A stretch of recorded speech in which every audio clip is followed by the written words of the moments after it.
X-Men. Get it!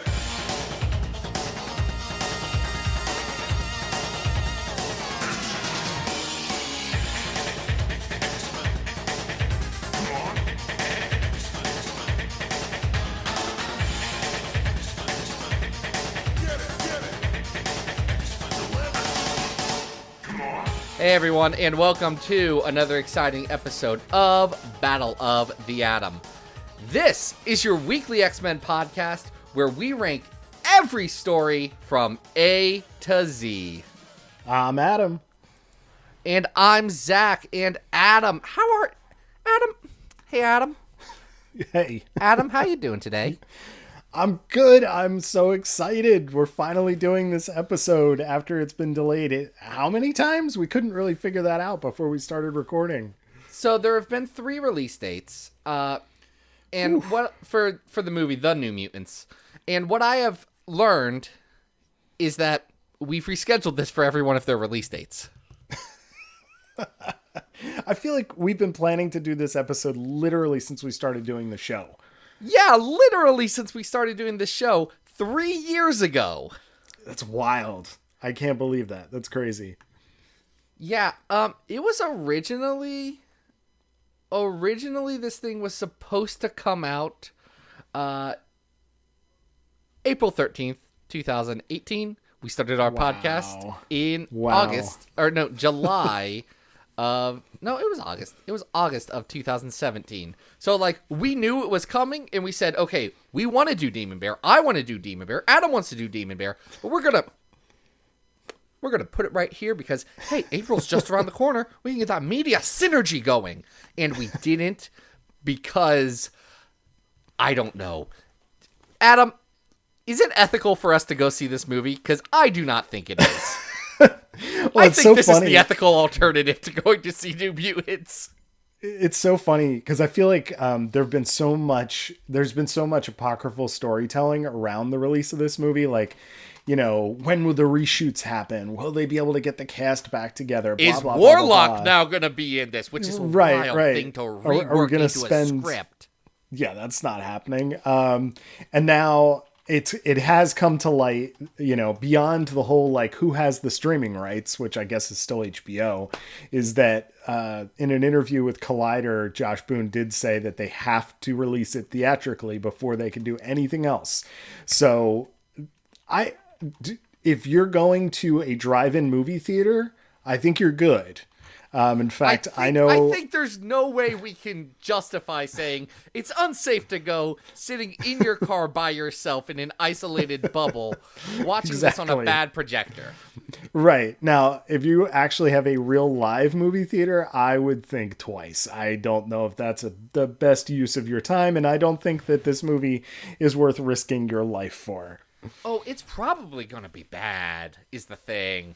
Hey, who knows? But the most recent versions of the trailer have not left me super inspired. But I don't want to trash it without having seen it. So guys, okay, well, I have seen the first 2 minutes because they showed it at Comic-Con live, which no one watched. The movie opens up with an old Indian proverb. Yes. And this is the way they describe it, not me. Mm-hmm. That there are 2 bears inside you. 2. One good and one evil.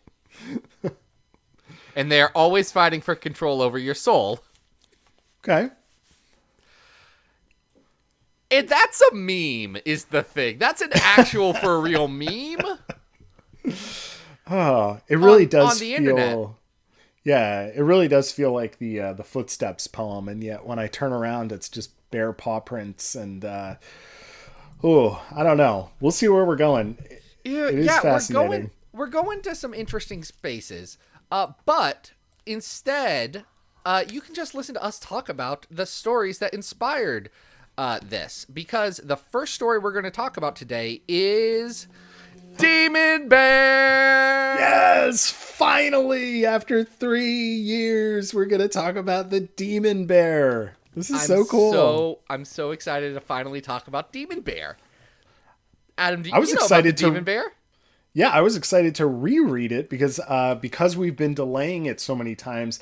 I've been holding off, which means that I did not have the opportunity to take my massive Bill Sienkiewicz IDW artist series off my shelf and dig through this, which is I before we even talk about it, I just have to say, what an amazing story! Like, Hey, Demon this Bear's is just good. yeah. And I think the thing that really drove it home for me was going through New Mutants 17 and on the last page seeing the way in which the Demon Bear is illustrated in the last two panels of that particular issue leading into this story. Because the artist on that one, I think, is Sal Buscema. Yep. And man, it's done in like just such a regular old house style, like the first dozen or so Bear. issues. And It's just Bear.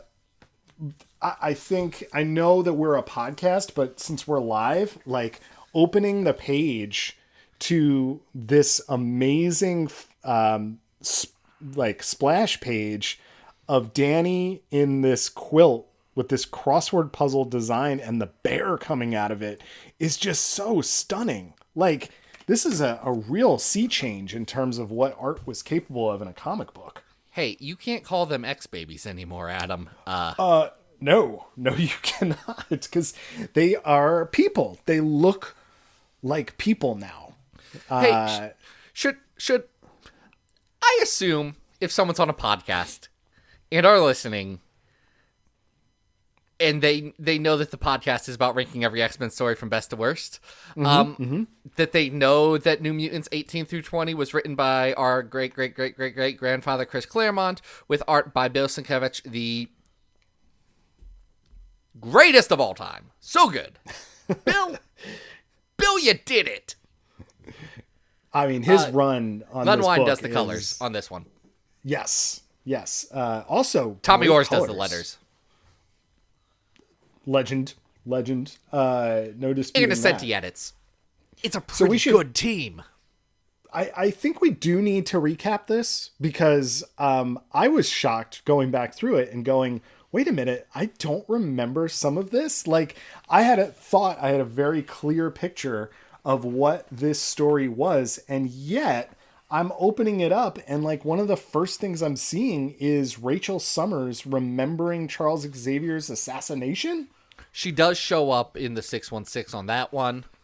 Wild. There's some interesting interstitial stuff that happens here. So you get that Rachel Summers beat that's going to play into... thank you, Adam, for... Adam has beautiful visuals for our watching audience here. For our listening audience, they're like, wait, what? Why is imagine a silence? really good double-page spread with Charles Xavier just getting blasted by a shotgun. Man. Yeah. There's also Warlock interstitial at some point. Yeah, our good space buddy Warlock. He's not on the team yet. That'll happen in the slumber party. But He also he's coming. He doesn't sound like Warlock quite yet. You know, They didn't know what to do with him. No, he's not quite there yet. But what is there is these 3 issues. And it's interesting. The first issue is all about Danny Moonstar. It's hyper-focused on her struggle with a demon bear that murdered her parents, and how she's like, screw it, I'm going to get my grandpa's bow, I'm going to go out to the woods, and I'm going to shoot this bear. She does pretty well until she really doesn't. I mean, it's worth also, and this will be the last thing that I show the camera, but No, for it those won't. of you You who know are it watching, this page of Danny, and when we finally get the full body of the like 3, maybe 4 story tall demon bear, is just, what a page turn, man. It's what an absolute beauty. Incredible.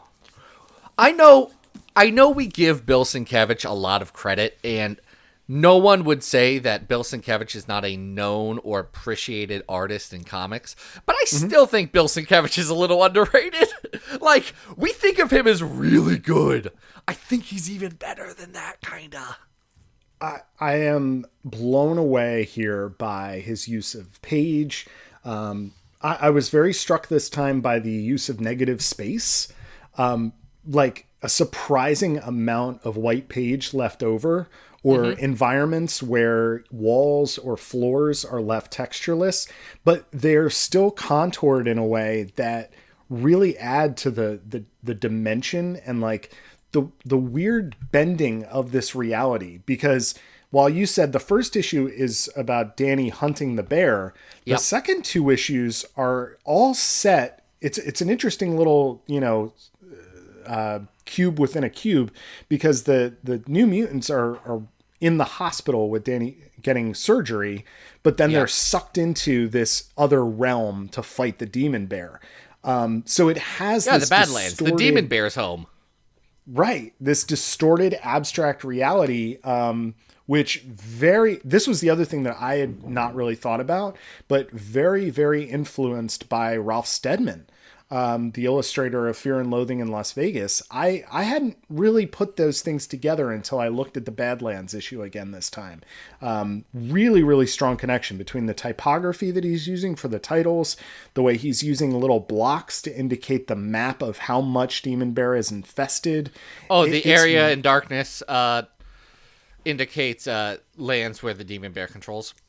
Yeah, it's really cool. Like the motifs that he's using. It's only 3 issues too. That was another thing that I had not remembered. Yeah, Demon Bear is economical in ways that a lot of stories aren't. It's incredible visually, just an absolute stellar visual treat. It also has a really interesting and fun bit of character moments, because that first issue is about Danny. The second issue is really about the whole team, just, what they mean to each other and how they are going to work together. Everyone gets a little bit to shine there. And then the third issue is really a showcase for Ilyana Rasputin, Magic, who at the time is a very new character to the book. Well, and they do not trust her. Yeah. No. They know, she was a demon sorceress and spent 7 years in limbo. That doesn't sound great. Yeah, and they're like, whoa, this girl can, teleport people to limbo with demons and stuff. Like, they are scared of her. And they yet should be. But they're very lucky to have her around, because if not, they would not have been able to defeat the bear. Yeah, because she has a magic sword that can dispel spells. Yeah. And also, she has cool body armor that she makes. It's great. And that's new to this story, too, because she's learning about her own power. She really doesn't know what she can do yet. Yeah, well, she's just been on the team for, what, 1 arc? It's been a very limited amount of time. But I don't think we haven't talked at all about what the Demon Bear really is. And I think that that's an interesting component, because the visuals drive this story so much, the actual explanation of what the villain is saved really for the last possible moment. I mean, it's only the last couple pages that we realize that this is kind of a curse that has been put upon Danny's parents. And when they arrive back after Ilyana is able to kill the demon bear, it's an interesting reveal that is not really investigated at all. Well, it pulls away like the demon bear is this thing that has been haunting Danny. So thematically it works that, if she's haunted by the death of her parents, literally the thing that's chasing her is the death of her parents. Literally the thing that she is most afraid of is the demon bear, and the demon bear is a curse made up of that thing that she's afraid of, which I think is neat. It does mean you can't use the demon bear again. Okay. I think that that's going to be very important to this particular episode. But it is very clear at the end of this that the demon bear is this beyond just being this sort of haunting ghost of the death of her parents, it really does also seem to signify this sort of haunting of America, of white colonial taking over Native American land. Like there's a little bit of nods to that in terms of what the Badlands is supposed to be, what it's supposed to represent, that heartache, that pain. Absolutely. But again, once it's destroyed, and it's also been found to have been this specific curse on these specific people, you're right. It should not come back. And you know what? They waited. It was 18 years. They could have just let the demon bear not come back ever. They did wait, but I think they should have left it. Because, the one thing that this has going for it is just the visualization of the demon bear. It's you can have other artists interpret Warlock. Sure. I don't know that the demon bear works in anyone else's hands. Well, it's because everyone else just draws bear. Right. And the demon bear is a bear, but it's also larger like a than life. Yeah, he's like a giant shadow monster. It's a bear that encompasses literally everything it finds. Yes. Speaking of which, we should probably give a quick nod to one of the uncomfortable parts of this story, which is what the demon bear does to two of the white. One of them's a nurse and the other one's a police officer. Tom Corsi and Sharon Friedlander, they get sucked into the orb, into the Badlands too, and the demon bear makes them like demons to fight the New Mutants, which is fine. Like it's okay. You guys are gonna be fine, and okay, you're dressed like demon bear right now. Fine, whatever. Then they go back to the real world and they've been race bent into native indigenous people. And that's not great. That's a weird. No. It's a weird coda to the story. And they stay that way, and until they die in the 90s. Exactly, like they live out their days. Very, very strange to have that happen in this story, and really that's like a last page thing. So I can ignore it. You can. I mean, Xavier certainly does. His big thing in the last page is like, I'm going to tell Doctor Strange about it. I'm going to tell Doctor Strange about it. He says that twice, and I don't think he ever did. I don't think he ever told Doctor Strange about that one. No, I don't think so at all. He was just like, you guys can work on the grounds if you'd like, and we'll make sure you're set up with a good salary. And what do? They like work in the stables after this? I mean, they're support staff for the school, kind of. It's weird. Very strange. So, aside from that, classic. I love this story. It's savage, it's classy, it's bougie, it's ratchet, it's everything you want. So we're probably going to have to rank it on our giant master list of all the X-Men stories ever from all time. Tell me more about this list. Well, we got 402 stories on this list, Adam. The number one story is the Dark Phoenix Saga.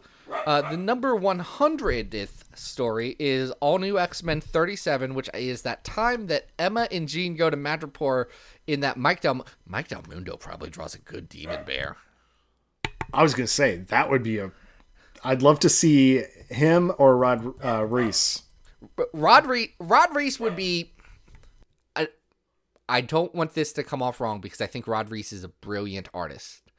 I think Rod Reese has almost too much influence from like Sienkiewicz and that kind of vibe, especially with his New Mutants stuff, that I don't know if it would be a unique enough take, because I don't think you just have to ape Sienkiewicz. I think you need to make a demon bear otherworldly. And whether that's in your style or someone else's, like I think Mike Del Mundo has a different enough style that he could do a really cool demon bear that, still pulls from what Sienkiewicz does in these stories, but gives his own twist. I like Del Mundo. I think he got a bad rap on his Thor series. I think he's great. He's amazing. He's great. Anyway, what was that at? 100 or 200? That's at 100. Number 200 is X-Men Annual number 1 from 2007. That's the one where they go and rescue Aurora and North Star, and Exodus shows up. Cool. Number 300 is X-Men 65 to 69, Operation Zero Tolerance. Number 400 is X-Men Phoenix Legacy of Fire, which is bad. Ooh. Oh no, we have to get more stories and push those down because I don't want to have to say two of them. 402's the Draco. Guys, okay, so this is top 100 easy. Okay, I think that's a no-brainer. It's top 50 for sure. Yes. Now you've highlighted an issue that I think is a very good comparison, and that's at number 14 right now. That's New Mutants 21 Slumber Party. Yeah, and Slumber Party comes immediately after this, and I think that just from a personal faves, that may be the single that might be my favorite single issue of New Mutants. However, I think this is a better story, and it is by far a more classic. Like, if you're going to do one New Mutant story, it's probably this one, right? It's the reason they're adopting this into the movie instead of Slumber Party, which I would also like to see.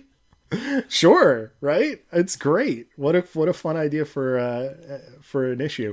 All right, so Slumber Party is at 14 on our list. We're saying this is higher than that. It is. Now, the highest New Mutants thing that we have on our list is in the top 10. We have at number 5 as Guardian War, which is the crossover with X-Men from New Mutants Special Edition. But we also have some stuff in between there. Hey, Adam, I'm just gonna rip this Band-Aid right off. Yeah, go ahead. Do you think it's better than Asgardian War? Because I do. I think it is better than Asgardian War. And you know I love my Asgardian No, War. you love Asgardian War. Hey, Adam, I also... Okay, we're gonna... Asgardian War is number 5. Yep. Our top 5 are Dark Phoenix Saga, Days of Future Past, Astonishing X-Men Gifted, God Loves Man Kills, Asgardian War. Yep. I think this is better than Astonishing X-Men Gifted. Easy. I agree. I think this should go... I don't think I would put it ahead of Days of Future Past, but I think this should be number 3 on our list. Okay, now this is what I was afraid of, and this is what we do need to discuss. Is it better than Days of Future Past? Here is what I would say. Is it better than Dark Phoenix Saga? I didn't say that. Dark Phoenix Saga is a seminal work and gets to hit higher emotional beats largely because Uncanny X-Men was good before Dark Phoenix Saga and built up to being even better during Dark Phoenix Saga, where New Mutants kind of actually sucked for 17 issues. I wouldn't go that far, but it's certainly not as quality. So, all right, arguments for and against DOFP. That's okay. Here's where it's at. Days of Future Past and and the Demon Bear are both interesting in that they do different things with the franchise.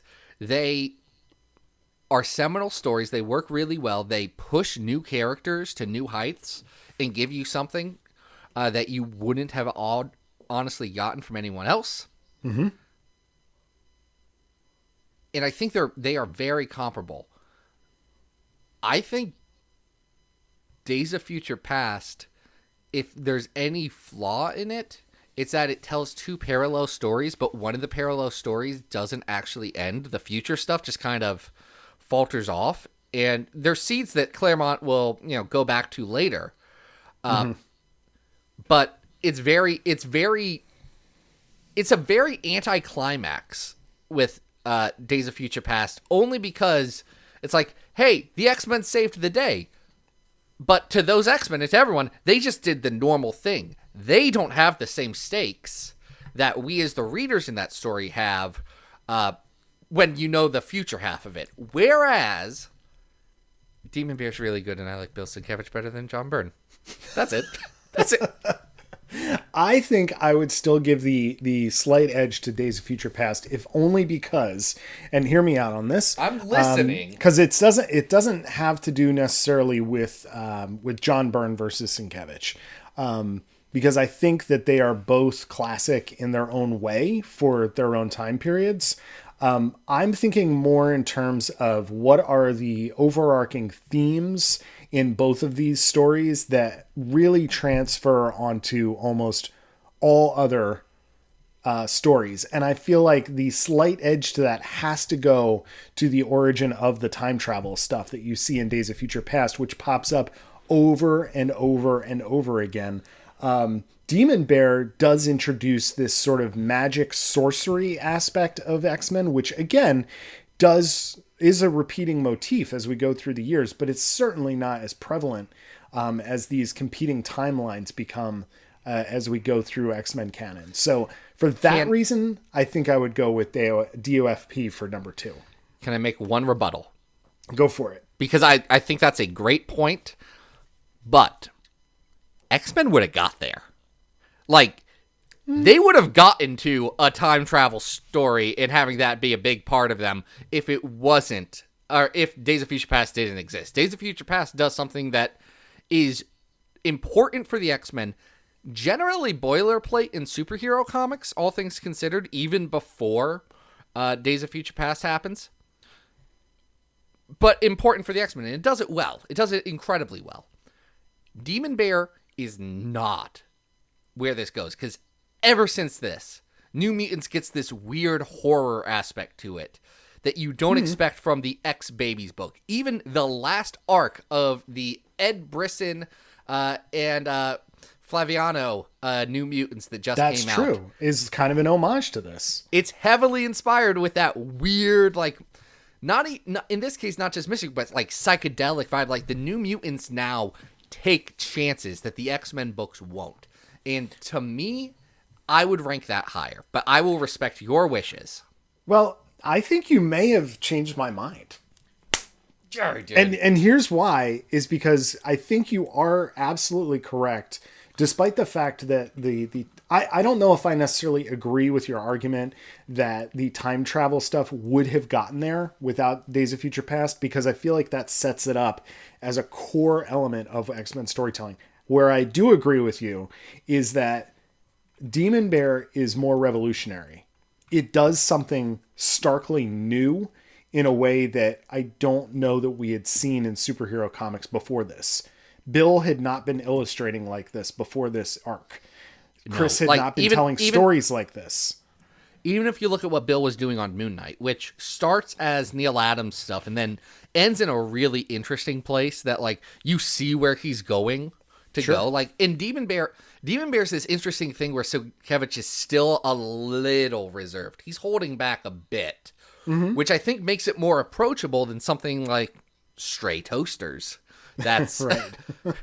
Or Elektra Assassin, where it's like, you know, even collage art going in there. Right. And all that's great, but it's not.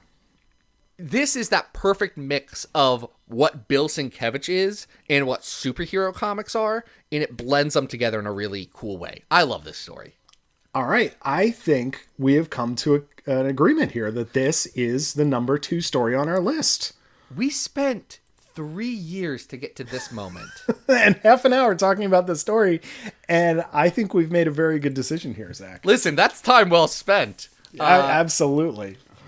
Hey, what's the next one we're doing? We're not talking about the next appearance of the Demon Bear, actually. I read that. That's in X-Force 99 and a bit in 100. And it's interesting. It's got Jim Chung art, but 100's not on that app, and I just organized all my comics. I didn't want to get them out. Well, this is still an X-Force story. It is just not. It is from a later volume. So, right. What volume of X-Force is this? This is X-Force Volume 3, written by Chris Kyle and Craig Yost.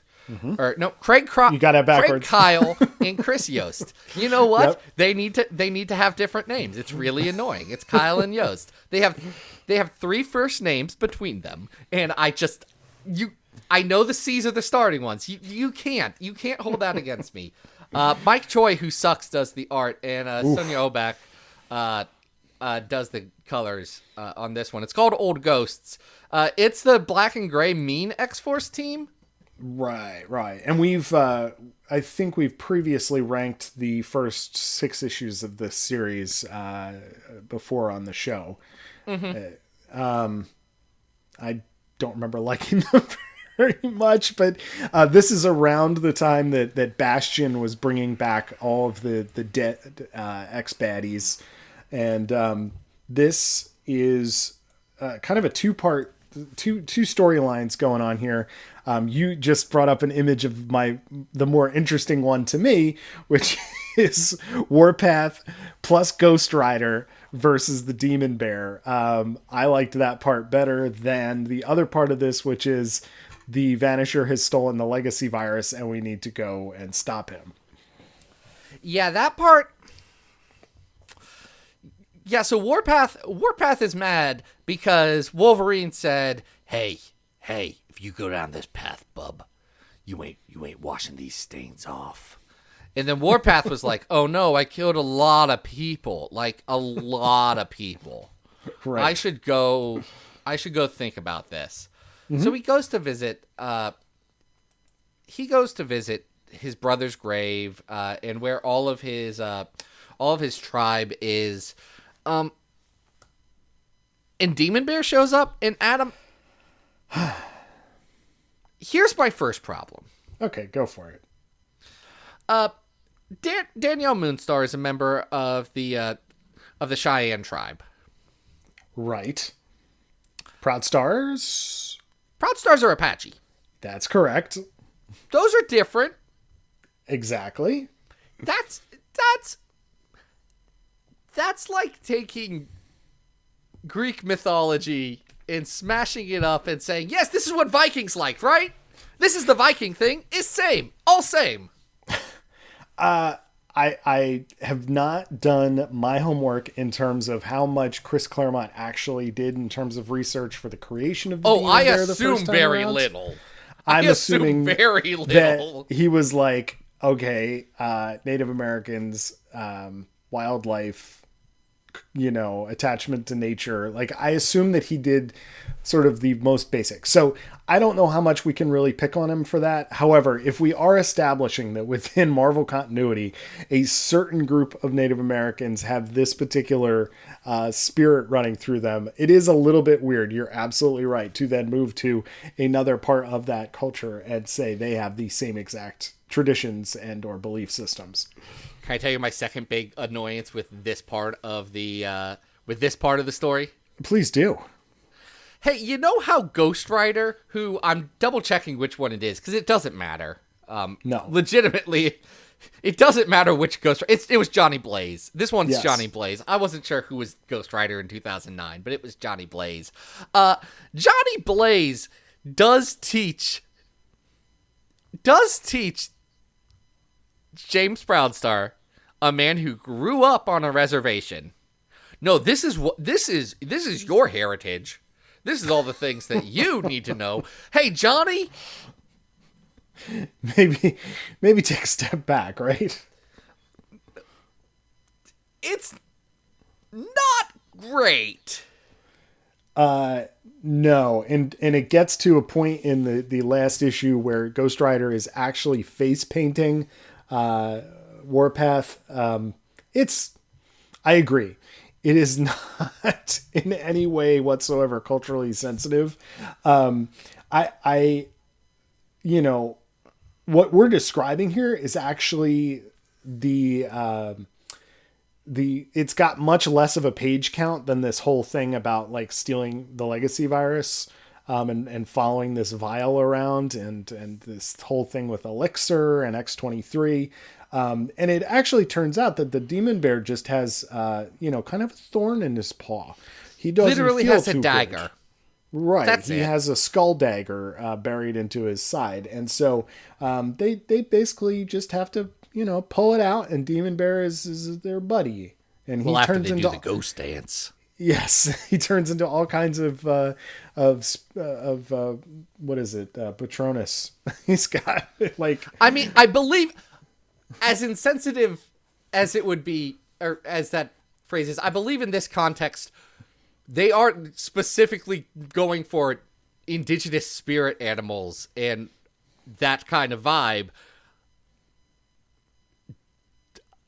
Do think you make a good point that they are doing it pretty insensitively. It's just... I'm not an expert on it. It doesn't feel like they did their research.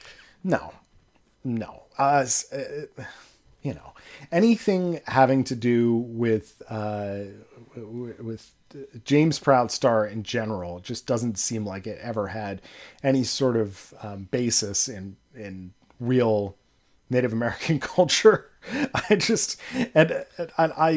obviously am not by any means as knowledgeable as I should be about it, but it does seem very much like just we made this up.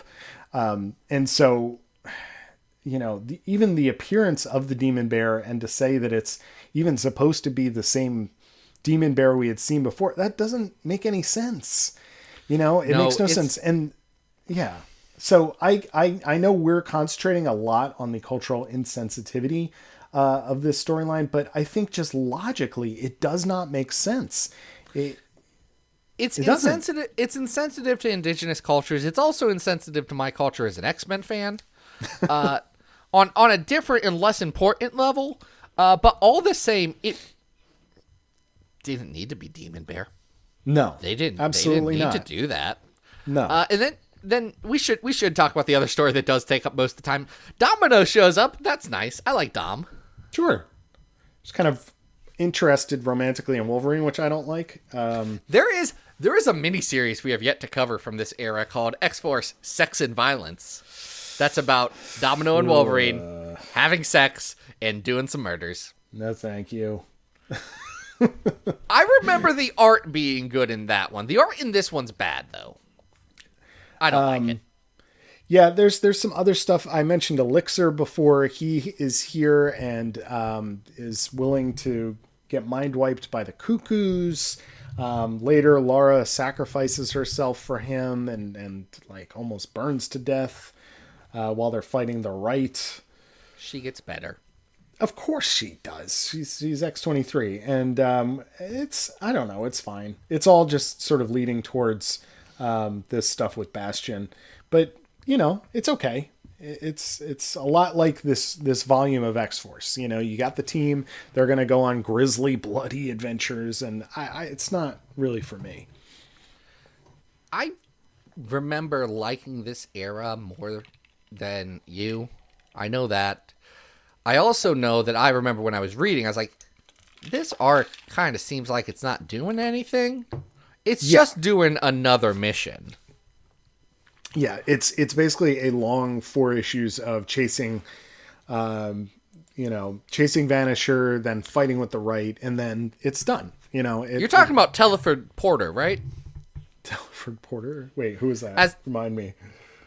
Telford Porter, the Vanisher, who teleports. Wait, is that really his real name? I never knew Yes! Oh my god. Real name! How did I not know As that? portrayed by Bradley Pitt in the movie Deadpool 2. Yes. Who clearly filmed his cameo from his living room in front of a white wall or something. No, he was literally, they had like called in a favor because they thought it would be funny. And he said, I'm going to be in the neighborhood on this one day. You can have my lunch break. Yeah, that's very clear that's what they did. Yeah, this is not great. So I know we have another X-Force arc on here, and I believe it is at 86. Is that right? Yeah, this is way worse than that. I agree. I mean, there's not a lot of fun here. I mean, I don't know. I mean, despite the artwork, which I do not like very much, there's just not a lot of story going on here either. So I don't know. This doesn't seem that, memorable. Start of the road trip era is 192 or 172, and I like that better. I agree. I think we have another Ghost Rider team up at 188, which is Hearts of Darkness. I like that a whole bunch better. Yeah, Hearts of Darkness is better than this. At course. 220 is another story that we recently talked about that does both have Jimmy Proudstar and bad art. And that's Astonishing X-Men 13 through 17 Until Our Hearts Stop, which I like better. I'm trying to... how far down do we want to go here? I mean, I think that Uncanny 341 to 344 with the Joe Mad art is better than this. I'm scrolling. Is this better than Spider-Man versus Wolverine? Because that feels in the right neighborhood. Yeah, I think it's better than that. Like below that, you're starting to get into some not great things. How do you feel about it? I would say the Quanon arc of X-Men Volume 2 is probably better than this too. Perfect. I'd say this is probably better than the Hunt for Xavier, though. I'll give it that. Yeah. Hunt for Xavier is messy. That's a mess. So this is going to be our new 260. This is going to be our new 260 X-Force Volume 3 Old Ghosts. We're going to stay with X-Force, though. That's right, because they just can't let a poor Demon Bear rest, can they? And we are going to go to what I consider maybe one of my least favorite X-Force runs of all time. Oh boy. Are you talking about Sam Humphries' Uncanny X-Force from Marvel Now? Sure am. And, I had never read all 17 issues of this. I kind of popped in and out of it because I was reading Cable and X-Force at the same time. Which is good. Which I enjoy. Haven't ranked any of. Oh, really? That's true. I really like that. I reread it. Right before the pandemic, and I was like, oh yeah, I like this still. Yeah, so we're going to rank the first 6 issues of this, but I did end up reading the entire run, and I deeply disliked it. Did you read the entire run this weekend, too? Yeah, because I was just like, wait a minute. I just want to make sure that when we do this episode, I know what I'm talking about, because I had some deep misconceptions about what this story was based on what people had told me. And I'm very glad I did, because my misconceptions were completely wrong, as a misconception is. And I was deeply disappointed. Yeah, so this is written by Sam Humphries, who you might know from the excellent Dial H comic that DC did last year. Him and Joe Quinones, fabulous. Best things Humphries has ever written. Sam Humphries is not my favorite comic book writer of all time. Beyond that, from everything I hear, he's a great dude. Cool. I would like to read that. I have not read that. I've heard really good things. Hey, Dial H is good. It's such a cool concept. Adam, you specifically would love this run of Dial H. All right. I will check that out. What I wish I had not checked out was this Uncanny X-Force run. Yeah, Ron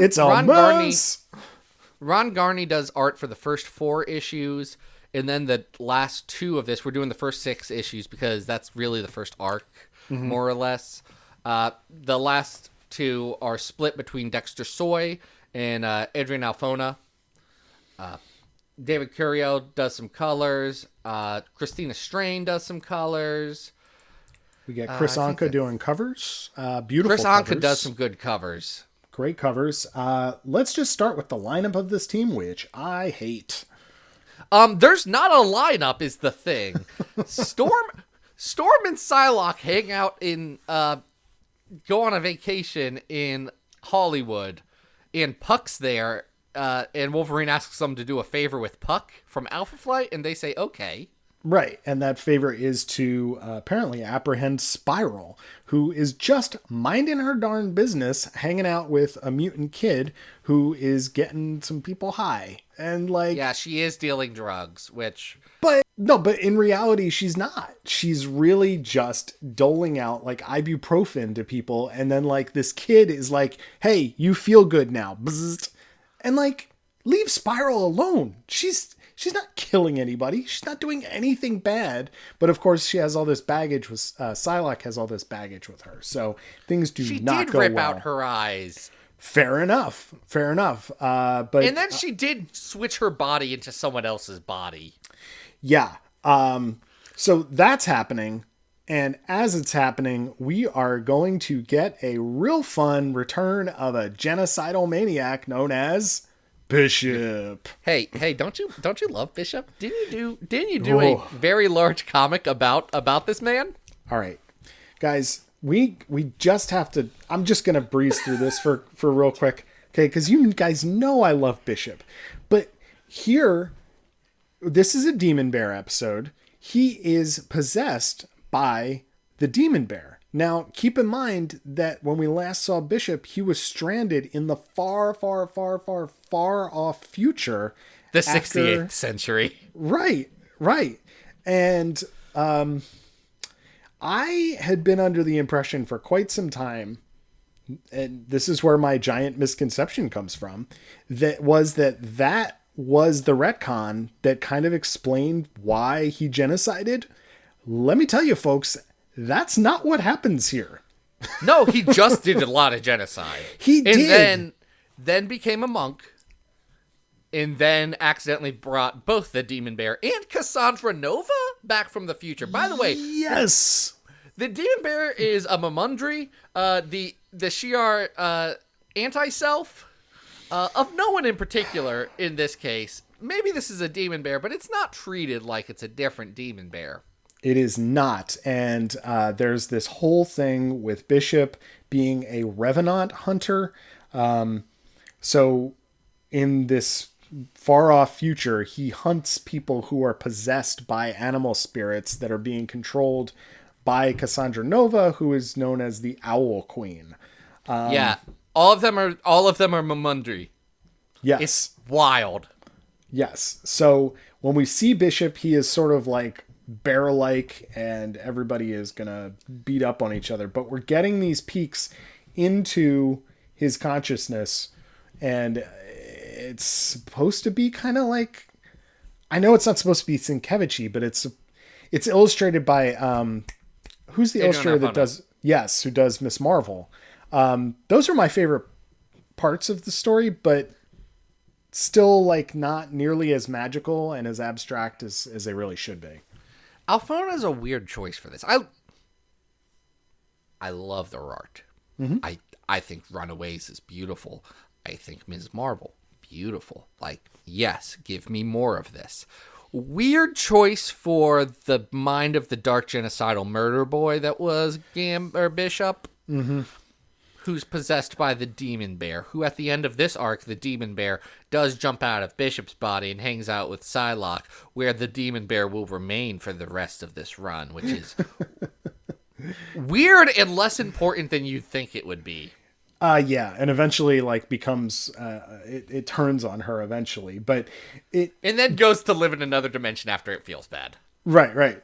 The major, I think, story arc is less so about the Demon Bear and its possession of Bishop, and much more so about Psylocke's ongoing trauma in the Mojoverse and her beef with Spiral, which does come down to a final duel between the two of them, and I don't know, it just doesn't feel like there's stakes here. Yeah, because there's not, is the thing. Yeah. Like, as important as Spiral was to those specific events of the body trauma that Betsy underwent, in a very real way, Spiral has never been a focus for Betsy. Like, the eye stuff, if you're going to blame anyone, you'd be looking at the Slaymaster stuff from the Captain Britain comics. Mm-hmm. The body swap stuff, Matseo Surayaba gets all of the credit for that one. So it's weird. It's weird that this is a direct follow-up to Remender's Uncanny X-Force. It's weird that Phantom X is marketed as a big part of this, but in this entire run really shows up for 3 issues. Yeah, the next arc of this comic is because Phantom X has been split into Phantom X, Dark Phantom X, and Cluster, who then gets into a romantic triangle, square. It's a square, but 3 of the sides are the same person. Right, who are then also into each other. So that arc is has some merit. That's got some interesting stuff in it. But this None of that's in this one. No, none of it is. That we get some little, a couple pages here and there of whatever they're up to. But it's really just to lead into that next arc. And I don't know. Like, it's 6 issues of Wolverine told us to go get Spiral, and we ran into Bishop. He's got a demon bear in him, and then that's it. I mean, it's all seeding this larger storyline with Cassandra Nova coming back, that also later on is also very anticlimactic. Yeah, and all kind of sucks, right? And Puck, I hate him. You hate Puck. At least here. Like, I've Okay. enjoyed Puck in other stories. I enjoy him in Alpha Flight stories that I have read. I do not like the way he is written here. I mean, he's supposed to be, bratty and chauvinistic, but it's just so over the top here and unnecessary. Like, I think Humphrey's dialogue in this in general is a little over the top and tends to emphasize traits that I don't like, that are just kind of annoying. Hey, is it weird? I was just looking at that picture again. Is it weird that I couldn't tell you a ding dang thing Storm does in these 17 issues, much less these 6 here? she's just there.